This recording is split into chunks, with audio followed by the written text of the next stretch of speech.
Hello, everyone. Thank you so much for coming. For those of you who don't know me, I'm Teresa Belisle. I'm the Director of Learning, Research, and Development, which just basically means we're always trying to get better, and we try to figure out ways to do so.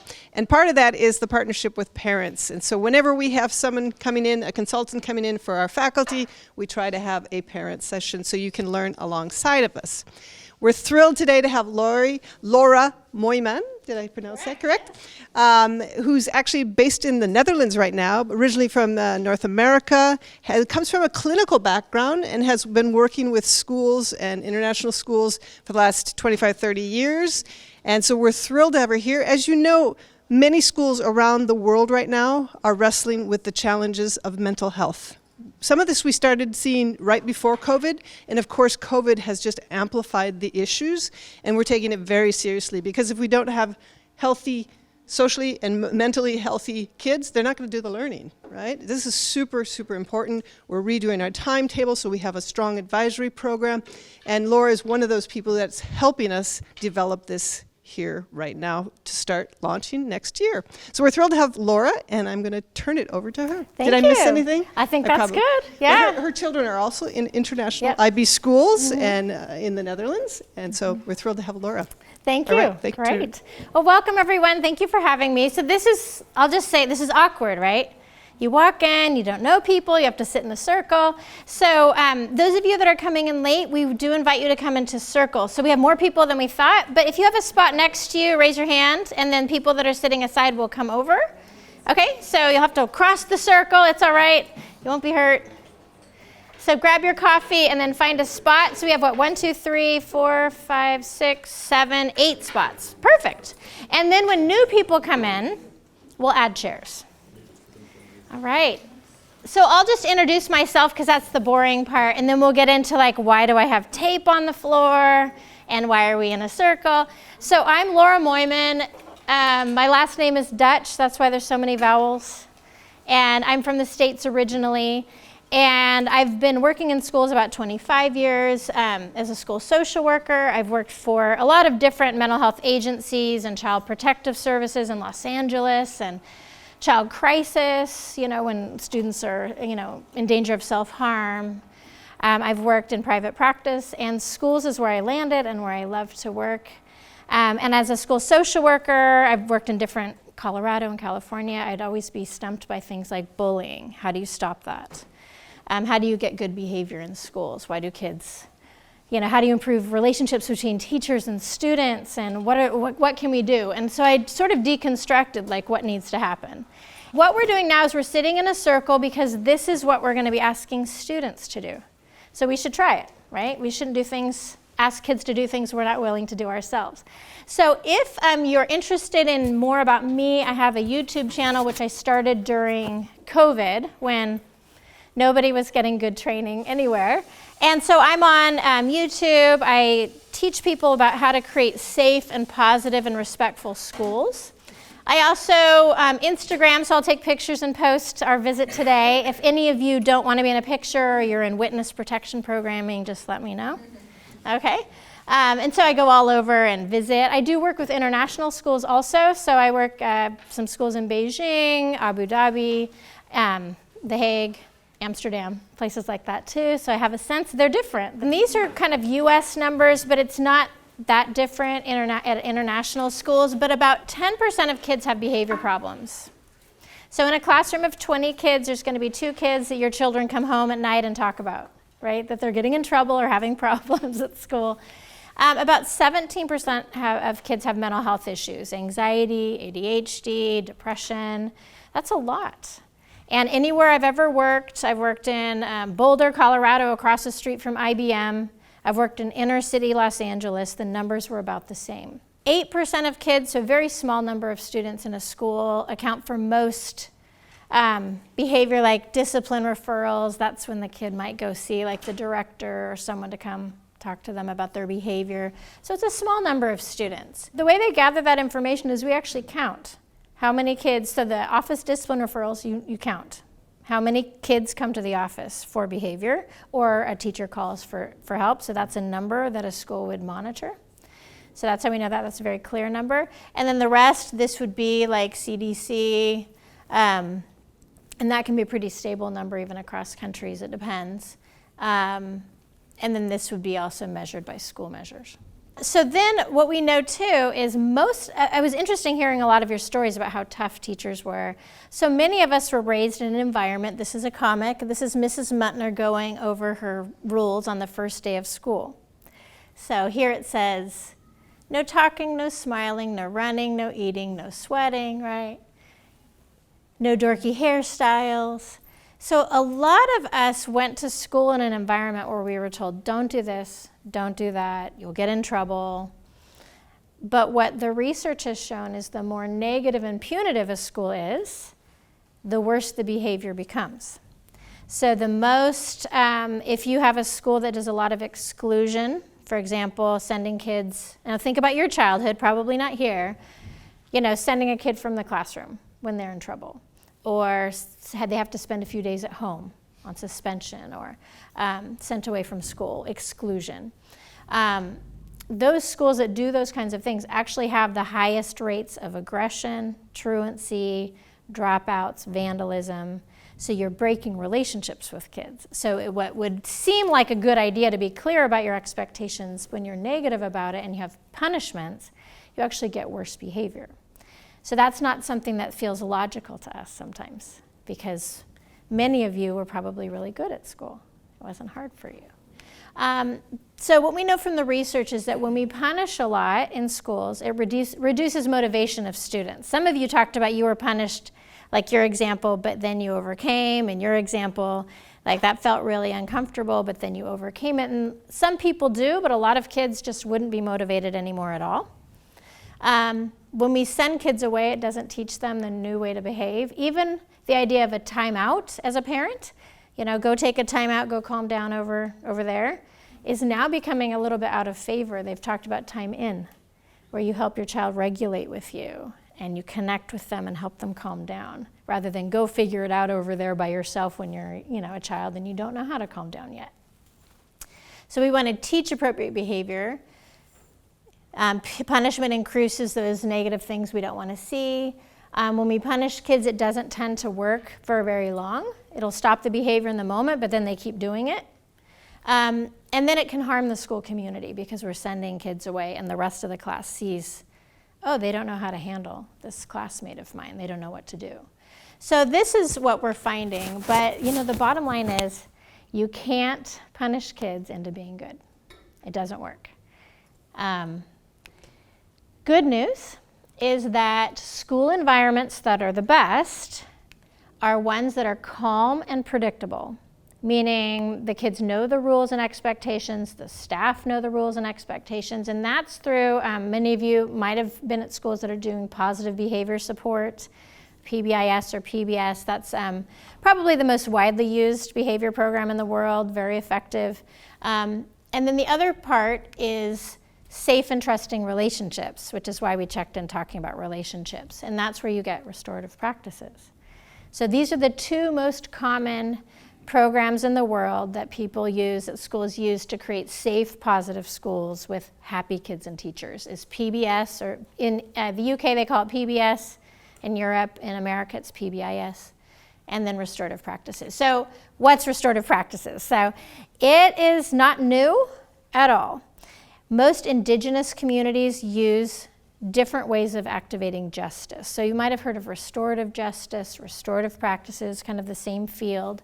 But if you think back to like early civilization, and even indigenous communities now, like Navajo, they have peacekeeping circles. The Maori people of New Zealand use restorative processes to solve, even address crimes.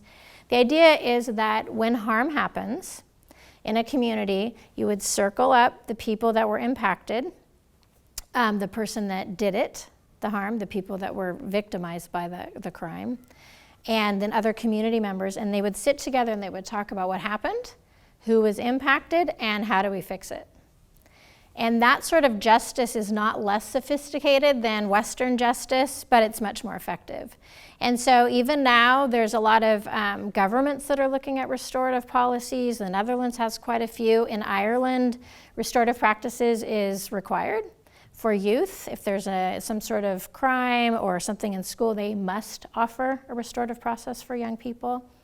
And it really, the Western kind of version that I know is mainly taken from the Maori people of New Zealand, where they wrote down the process that they were following and brought it over, translated it in English, and that's essentially like a good response to harm that works in schools quite well. Restorative practices are both, and it's okay if you want to take pictures of slides, I don't mind, but it's two things.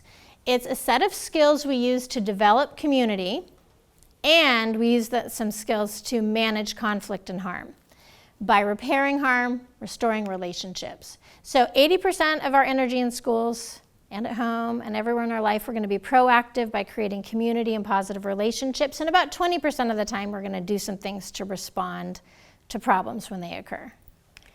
So remember Maslow's hierarchy of needs? We all learned this in our child development classes.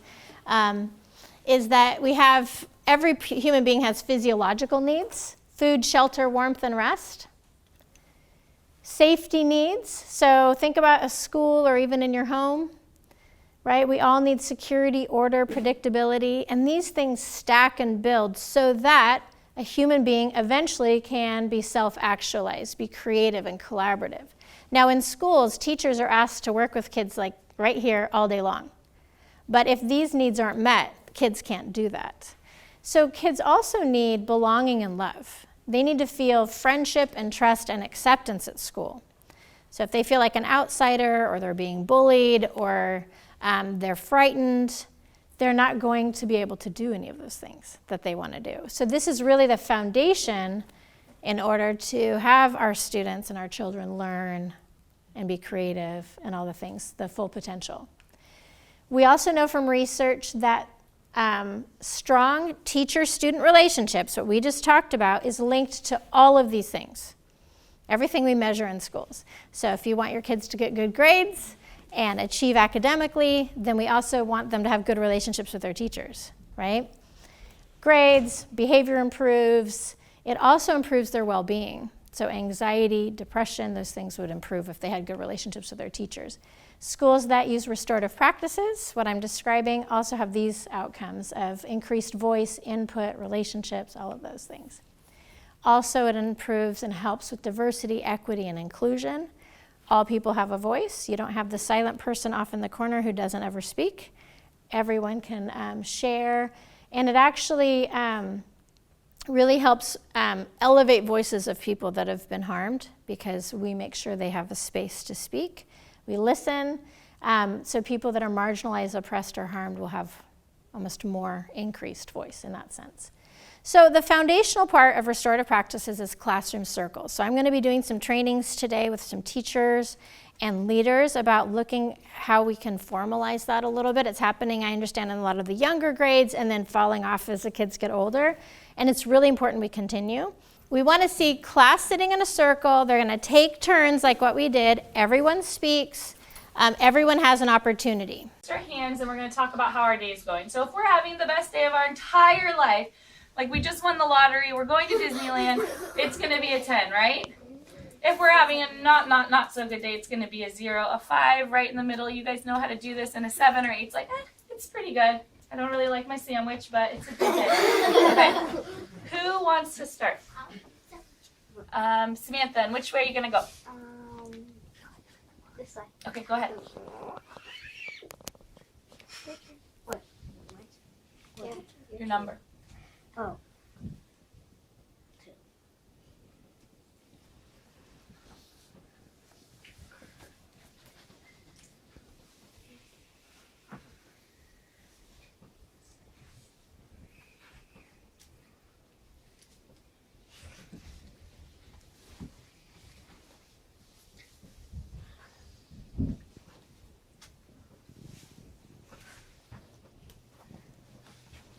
Okay, so that was a quick check-in. And then she's going to go on and talk about what we're learning in classes about how to deal with anxiety and worry. How do you handle worry? What makes you worried? And so they go through and they talk about social emotional things. We have an idea, but we look at low risk, medium risk, high-risk questions, and so teachers will intentionally pick and choose. Saying something you like about someone in middle school or high school, that could be, But saying how you felt about something, I would say that's even moderate risk. So you notice when we went around, my first question was your name and the age of your kids. That's a pretty low-risk question here. Talking about an adult you remember was like a medium risk. So teachers would pick and choose. You can also use these academically. So share how you are like or unlike the main character of our book. Share the last thing you remember about fractions. And then they can go through. It's a way to not get the same 3 people talking all the time. I've been in most classrooms. I had a tour this morning, and many classrooms have community agreements. How do we agree to treat each other in this classroom? That ideally would be done in circle, getting everyone's input, not just the 4 loud kids, right? So your quiet child would have input in that decision if you ran it in a circle. So it can all be run really beautifully. So this one was I would say a medium kind of circle, and they probably knew each other pretty well. Obviously a rather high-performing group of kids. One of the things you can do after you build community with that class, then what you can do is say the teacher's getting a few complaints about bullying. You could actually circle the whole class up and say, class, I've had a few concerns about people saying unkind words or name calling, or for older kids, racial comments, or homophobic, like these kind of sexist comments. Whatever it is, whatever happens with the class, they can circle up, and then they can talk about, well, what's been happening? How much have you been affected by it? What agreements should we make as a class moving forward? You bring it to the class to make a decision. So it's very empowering for kids, and really important that teachers have those skills to solve problems in groups, because you can go in the hallway and talk to the one kid, but that doesn't always stop the behavior. Sometimes they need the whole classroom community to say, we don't want this here in this class.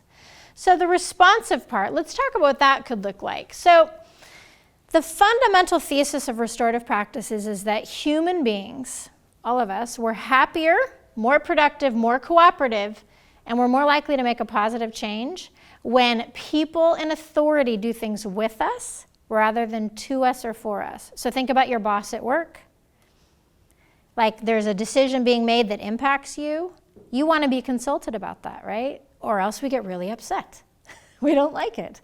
And then culturally, that, some of us are from more hierarchical cultures where we just, okay, we're told what to do, we're going to do it. And then other cultures, the Americans and the Dutch particularly, they really want to be involved in every decision. They want to be at the table. So some of that's cultural, but it is a human, it's a human characteristic that we all want that. So we're going to draw it out so you can see. So what we have, let's think about the way we exercise authority. I'm used to talking about schools, but we can also talk about home. So this is the social discipline window. And we have 2 axes. We have, so here we are on the floor. We can have low control or high control in the classroom. The teacher, it could be, wild and crazy or really strict, right? And then we can have support. Many of you were talking about the relationships you had with your teacher. Low relationship or a very relational teacher that gets to know you. You feel seen and heard. So what we're looking for here is a balance of these 2 things. So if you had a teacher that didn't have relationships and no control, it would be chaos, right? And we would call that not or neglectful. As a parent, if you had no control over your kids and you just were checked out and not a relationship, we'd also call that neglectful. But it's also thinking you're on your own, you're indifferent, passive. None of you here, of course. But the answer isn't just to be more relational and soft with your kids, right? We would actually call that doing things for or being permissive. And for a teacher, making excuses, not having high rigor in the class, but just this is warm and fuzzy all the time, that's also not good. We're not learning in that environment. So this is doing things for your kids. I'll take care of it for you. You're being protective, not demanding at all, not having high expectations. So that's not where we want to be. But do we just have more rules? No, now we're saying, because I said so, my way or the highway, right? This is strict, cold, because I don't have relationship with my students or my child. So this would be punitive, authoritarian, stigmatizing. The sweet spot where we want to live our life at work and at home is to do things with people, to include them in decisions that affect them. and to be restorative. So when your child's coming to you with a problem, you say, well, let's talk about it together. We'll come up with a solution together about that. It's authoritative, it's very respectful. So this social discipline window actually was originally designed by a parenting expert. We've then taken it and used it in justice and in schools. But essentially, we want to kind of land in the with or restorative. So if you think about yourself personally, we want to be here, do things with your kids, right? That's what we want, but it doesn't always happen. There's times when you're stressed and you're tired. So when you're stressed or tired, we tend to fall into one of these categories. Either we get punitive, like, that's it, I've had it, right? Or, fine, I'll do it for you. You don't need to learn to tie your shoes, and I'll call your teacher for you. You don't have to, right? We make excuses for the kids. Or we go into not, like, just, and this is interesting. We'll talk about this in a minute, depending on the age of your kids, where you land. So what we're going to do now is we're going to stand up, and we're going to walk into the square. So I'm going to think about it. When you're stressed and you're tired with your children, which square do you land more often? Like, probably not here, right? With, let's talk about it. Do you say, that's it, I've had it, you're too, or punitive? Or you're like, fine, I'll take care of it myself. You do it for the kids, permissive. Or you're like, you know what? When will they be 18? I'm done, right? Okay, so stand up and just stand where you tend to go when you're stressed. And I've been here lately. So if you have a moment where a teacher yells at her students, or I've had it, go to your room, we're not going to talk, we all take a time out, right? Then we come back together and we talk about what happened. How did it impact you? How do we want to do it next time? You walk your way back into with. Sometimes we say sorry to our kids. How many people apologize to your children? Yes, that's walking back here. Not in a permissive way, but a way that we come back and we say, honey, that's not the mom I want to be. That wasn't okay. Let's talk about what happened. And we walk our way back into with. I have to do it professionally.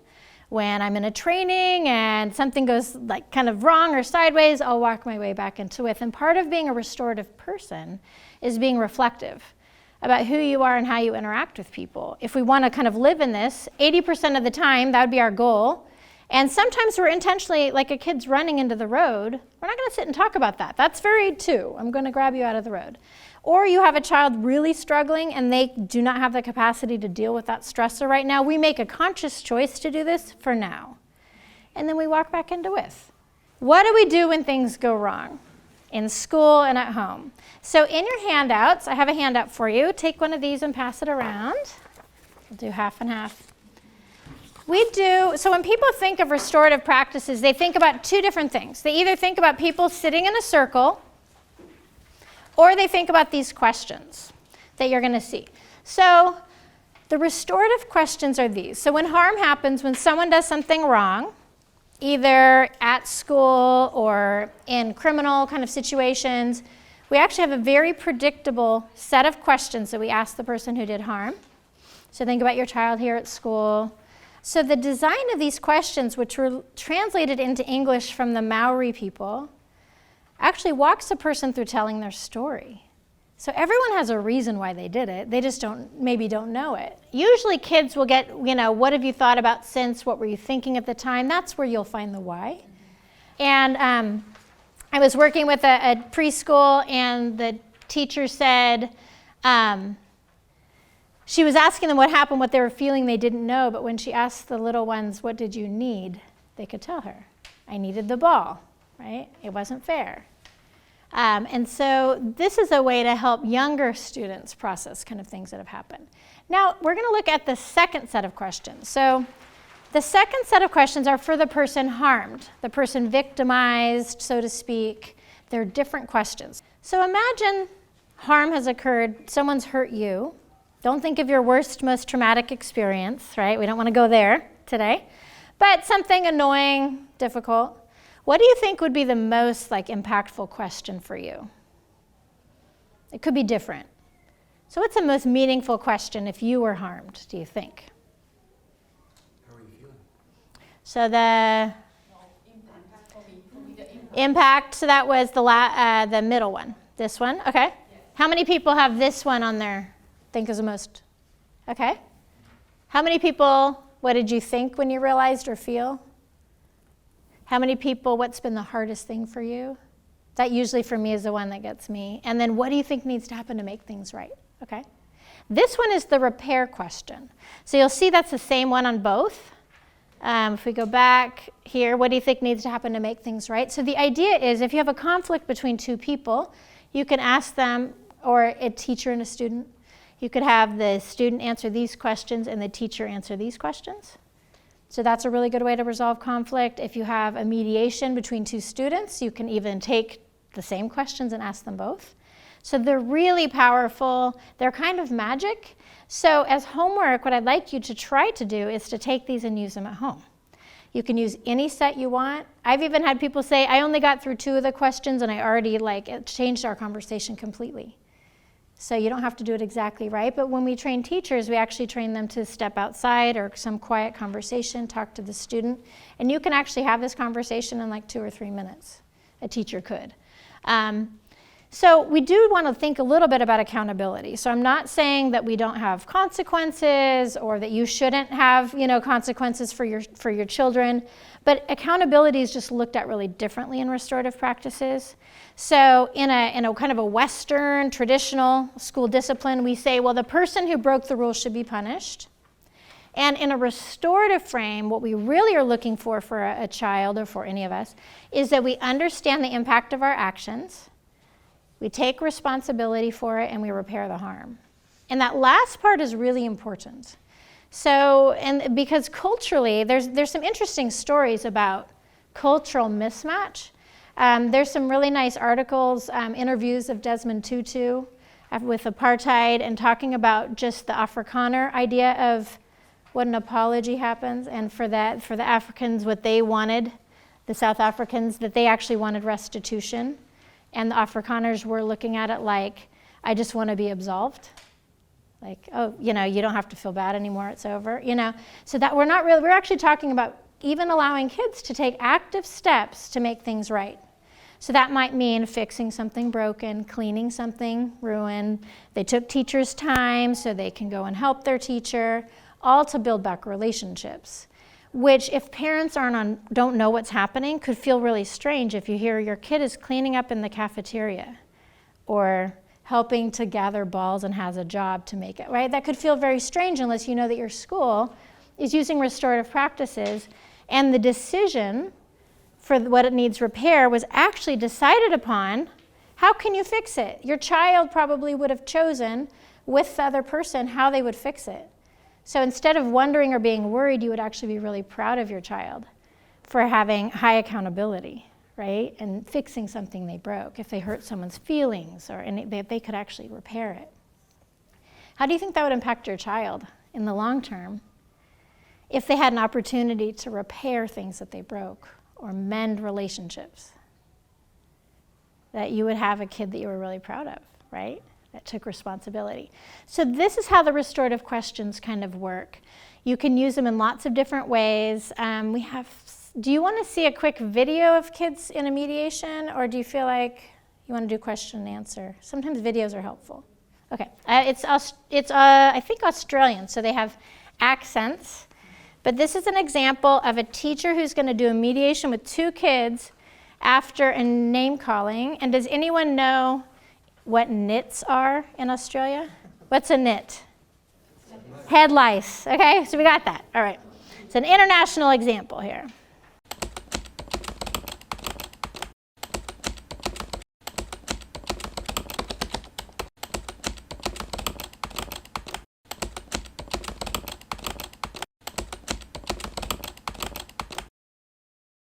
Mr. Roberts, can I talk to you? Sure, Amy, what's happening? Well, we've been on the Oval and Jack's been saying that I have nits. Really? That's no good. Are you alright? Yeah, it's just really hurtful. I imagine it would have been. What was going on out there at the time? Well, we were playing and then Jack started to say I have nits and people laughed. Can't have been much fun at all for you. I'm going to go and catch up with Jack and have a bit of a chat to him about what was happening out there. And what I'd like to do is I want to get Jack and you together and see if we can't come up with a solution. How does that sound to you? That sounds good. Amy, what do you want to happen? What do you want to see happen from this? Well, I want him to stop saying I have nits because I don't. Fair enough. All right, well, you go and get yourself a drink of water, calm yourself down, and whatever you need to do to make yourself feel better. Okay. I'll catch up with Jack and I'll come and talk to you soon, all right? Okay, thank you. All right. So how you going, Jack? All right. Okay, I'm wondering if you could let me know what was happening out on the oval today.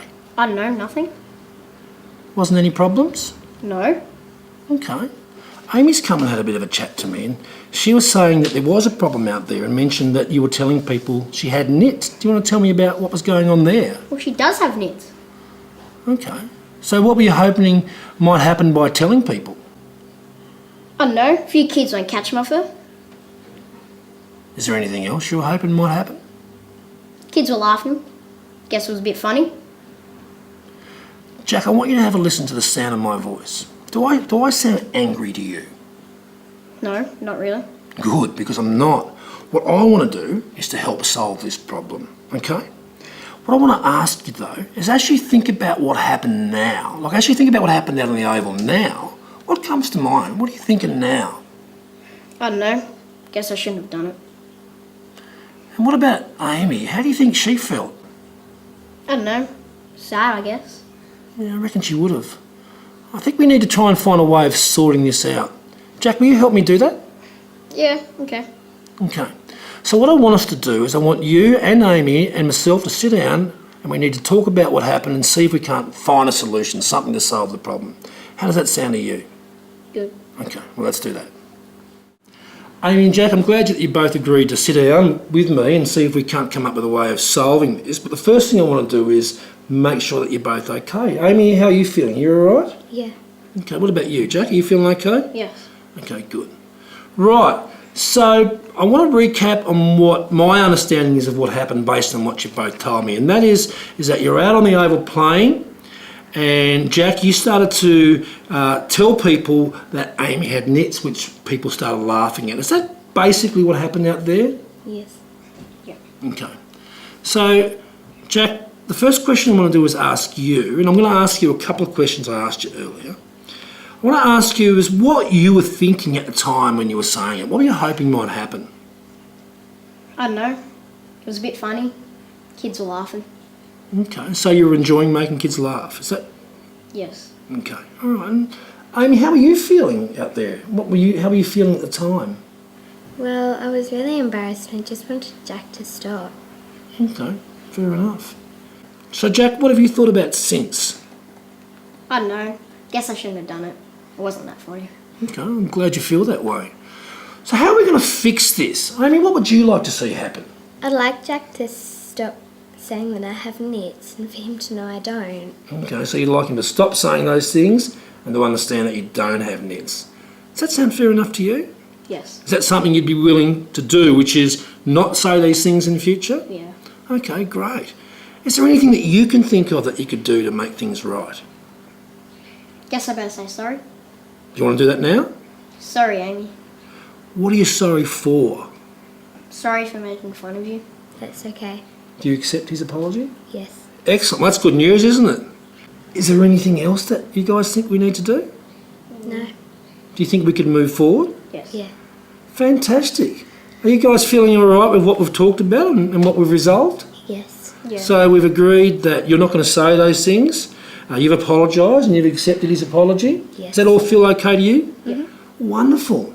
Okay, so the last thing, and this is something that some kids like to do, and they will shake hands as a way of being able to move forward together. Is that something that you guys want to do? Yeah. Come on, shake hands. All right, fantastic. Good job, guys. Do you notice that he was essentially working through these questions in front of you? That's what he knew them by heart, and he asked the kids the same questions that are in front of you. Usually when we do these, we do make an agreement to check back in, is a week. We make the agreement together. When are we going to check back if the problem went away or not? And so we bring them back together and check again. And using these questions are actually designed to keep people out of the shame space and blame into actually resolving conflict without. Because as soon as we start getting ashamed, we start armoring up. And when we get defensive, all we do is pick out the flaws in the other person's argument. We're not thinking about repairing or solving it. So the faster we can get to a place of not shaming is actually more productive. We get through the conflicts quicker. I think that what I've found for children of all ages is that idea of understanding the impact of your actions. They're not good at doing it without facing the person they harmed. They need to see their face, they need to see that but just standing and talking to Jack in the hallway would not do that. He had to bring Jack together with Amy for him to feel. But generally we don't ask kids to role play negative behaviors. We try to role play positive things. Yeah, because of how it feels. People can talk about a negative experience, but we don't ask them to reenact it. So context for why Laura's here and what we were thinking about is we have heard, please sit, you guys would have to stand. We've heard, when we look at schools around the world, it's not just at ISP, but keeps coming up over and over and over again, is SEL, social emotional learning. What are we doing to help kids navigate their world emotionally in a successful way, and also in a successful and restorative way? And this is now my second year at ISP, and we have had many of the consequences as a school of some of those practices that aren't as healthy as we'd like them to be. We've got kids that are struggling with anxiety. Many of you may know, we had some suicidal ideation this year, and we're really dealing with that. And there's post-COVID, so we have second graders who didn't experience the ECF 4 or 5 in a school, so they don't actually know how to interact with one another, because in this 2 full years of that training that happens in working with their peers, these are all things that we are thinking about, and again, schools worldwide are worrying about that. So we're making some changes. Some of my discoveries is that as a school, we didn't have consistent view on this. We didn't have consistent training on this amongst our teachers. We didn't have consistent policy on this, on how we deal with discipline. So we're trying to tighten all of those things up and create a consistent philosophy, a consistent approach, and consistent policies. That's the road we're down. We also are starting to do some things to create some time in the build for that to happen. So in our middle school and upper school, we're changing our advisory structure and being very deliberate with our teachers around what we do with that time with students. And in our elementary program, we're creating a re-envisioned homeroom, creating a little more time in homeroom, and some deliberate activities will be happening in that homeroom structure. Laura's here. Basically, this is her first visit and first exposure of our team to her practices. So she is introducing restorative practices to the senior leadership team today, so that we can contemplate how do we want to embed that into our practices or not in the months to come. So that's why Laura's here. And I do have to just tell a little story because I can't resist. So imagine a long time ago, I am 12 years old, and I'm attending a church, and I discovered that I really like little kids. I like going to the nursery at church and helping out in the nursery. I don't know, as I reflect on it, whether it was to get out of going to services or if it was because I really like kids, but either way, Sunday mornings would come, my family would go to church, and during the services, I would go to the nursery and I would help in the nursery. And I'd do that, and I started to develop my love for children at that time. And in this nursery, there was this little 2-year-old toddling around who was just this adorable little 2-year-old. We'd hang out, we'd play games and all that. And that was Laura. And so her parents, who became family friends through my adolescence, said, well, why don't you come and babysit? And so I was Laura's babysitter. And she started when she was about 2 until she didn't need a babysitter anymore. And ironically, right out of college and we started having a family, Laura was now in college and doing her thing. She babysat my daughter. And so there's this deep connection, and we really kind of distanced ourselves as I started doing things professionally, and she, of course, went to college and worked in the US, and then got married and had kids and grew a practice and all that stuff. And we got reconnected some time ago, and then she moved to the Netherlands and really started focusing her restorative practice work in international schools in the international context. I said, we gotta talk. And then I just discovered this, beautiful practice that she was doing, helping schools think about how do we help kids navigate their world that is complicated and hard and can be confrontational and all those things. But I got to see this 2-year-old grow up into this very accomplished professional, which has been really, really fun. So, but that's the context. That's why we're doing this work. I think one of the things when we think about what we can best do for kids, if you think about our mission, where we inspire, engage, and empower kids so that they will be curious, competent, compassionate change makers, right? That's embedded into what we do and what we want children to become. And if we don't pay attention to it, and by the way, I'm a performance guy, so just know, I come from a disposition of performance. But if all we talk about is competition and performance, we will miss the boat on compassion and how they're actually going to influence people's lives. And so that's the package that we're after, and that's what it is. So, thank you guys. Thank you. Good to see you.